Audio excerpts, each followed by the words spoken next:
করিম সাল্লাল্লাহু আলাইহি সাল্লাম হাদিসের মধ্যে বলেন, মান ইয়াযমিন লি মা বাইনা লাহমাইহি ওয়া মা বাইনা রিজলাইহি আযমিন লাহুল জান্নাহ। যে ব্যক্তি আমার জন্য তার দু চোয়ালের মধ্যবর্তী এবং দু পায়ের মধ্যবর্তী বস্তুকে সে হেফাজত করিবে, আমি নবী করিম সাল্লাল্লাহু আলাইহি ওয়াসাল্লাম কাল কিয়ামতের ময়দানে আল্লাহ তাআলার কাছে তার জন্য আমি জান্নাতের সুপারিশ করিব। বলেন না সুবহানাল্লাহ।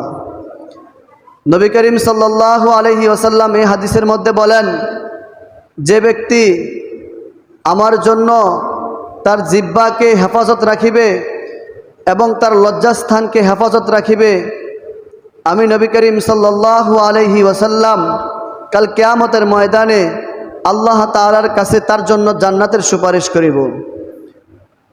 যদি নবী করিম সাল্লাল্লাহু আলাইহি ওয়াসাল্লাম আমাদের জন্য আল্লাহ তাআলার কাছে জান্নাতের সুপারিশ করেন, আল্লাহ তাআলা নবী করিম সাল্লাল্লাহু আলাইহি ওয়াসাল্লামের সুপারিশ অবশ্যই রাখবেন। আল্লাহ তাআলা কুরআনুল কারীমে বলেন, লা ইন শাকারতুম লা আযীদান্নাকুম ওয়া লা ইন কাফারতুম ইন্না আযাবি লাশাদীদ।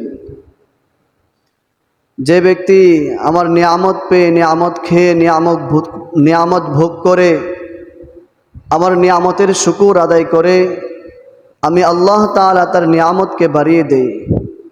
পক্ষান্তরে কোনো ব্যক্তি যদি আমার নিয়ামত পেয়ে, নিয়ামত খেয়ে, নিয়ামত ভোগ করে, আমার নিয়ামতের শুকর আদায় না করে, আমি আল্লাহ তাআলা তার থেকে আমার নিয়ামত ছিনিয়ে নেই এবং ইন্না আযাবি লাশাদীদ, তাকে কঠিন আযাবে গ্রেফতার করি।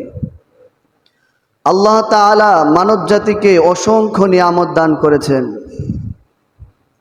একটি মানুষকে আল্লাহ তাআলা আমাদেরকে আল্লাহ তাআলা দুটো হাত দান করেছেন, আল্লাহ তাআলা মানুষকে দুটি পা দান করেছেন, আল্লাহ তাআলা মানুষকে দুটি চক্ষু দান করেছেন, আল্লাহ তাআলা মানুষকে দুটো কান দান করেছেন, আল্লাহ তাআলা মানুষকে নাক দান করেছেন, আল্লাহ তাআলা মানুষকে আরেকটি জিনিস দান করেছেন, অতি মূল্যবান জিনিস, সেটি হচ্ছে জবান, জিহ্বা। এই জবানেরও একটি হক রয়েছে। জবানের হক কখন কিভাবে আদায় হবে, কখন আদায় হবে?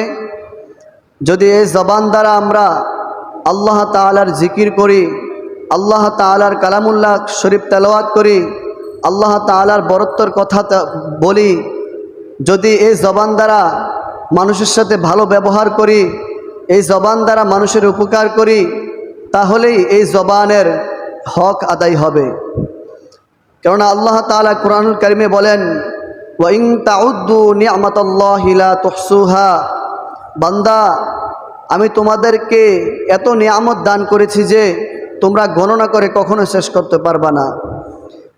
যদি এই জবানের অপব্যবহার করি, এই জবান দ্বারা যদি মানুষকে কষ্ট দেই, এই জবান দ্বারা যদি আমি মানুষকে গালিগালাজ করি, এই জবান দ্বারা যদি আমি মানুষের গীবত করি, এই জবান দ্বারা যদি আল্লাহ তাআলার জিকির আজকার না করি, তাহলে নবী করিম সাল্লাল্লাহু আলাইহি ওয়াসাল্লাম বলেন, সে জাহান্নামে যাবে।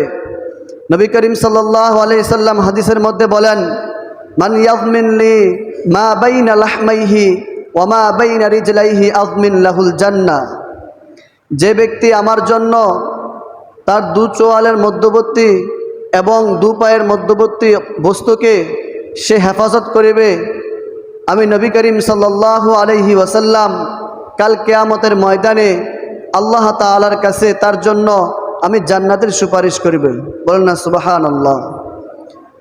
নবী করিম সাল্লাল্লাহু আলাইহি ওয়াসাল্লাম এই হাদিসের মধ্যে বলেন, যে ব্যক্তি আমার জন্য তার জিহ্বাকে হেফাজত রাখিবে এবং তার লজ্জাস্থানকে হেফাজত রাখিবে, আমি নবী করিম সাল্লাল্লাহু আলাইহি ওয়াসাল্লাম কাল কিয়ামতের ময়দানে আল্লাহ তাআলার কাছে তার জন্য জান্নাতের সুপারিশ করিব। যদি নবী করিম সাল্লাল্লাহু আলাইহি ওয়াসাল্লাম আমাদের জন্য আল্লাহ তাআলার কাছে জান্নাতের সুপারিশ করেন, আল্লাহ তাআলা নবী করিম সাল্লাল্লাহু আলাইহি ওয়াসাল্লামের সুপারিশ অবশ্যই রাখবেন।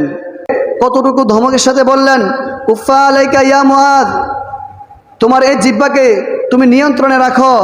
সাকুলাত কা উম্মুকা ইয়া মুআজ, হে মুআজ তোমার মা তোমাকে হারিয়ে ফেলুক। ওয়াহাল ইয়াকুব্বান নাস ফিন্নারি আলা উজিহিম আও আলা মানাখিরিহিম ইল্লা হাসাইদু আলসিনাতিহিম। জিহ্বার গুনার কারণেই তো লোকদেরকে জাহান্নামে উপর করে নিক্ষেপ করা হবে। প্রিয় ভাই, ভেবে দেখুন কেন আমরা এই জিহ্বা দ্বারা, আল্লাহ তাআলার দানকৃত এই জবান দ্বারা কেন মানুষের গীবত করি, কেন অপর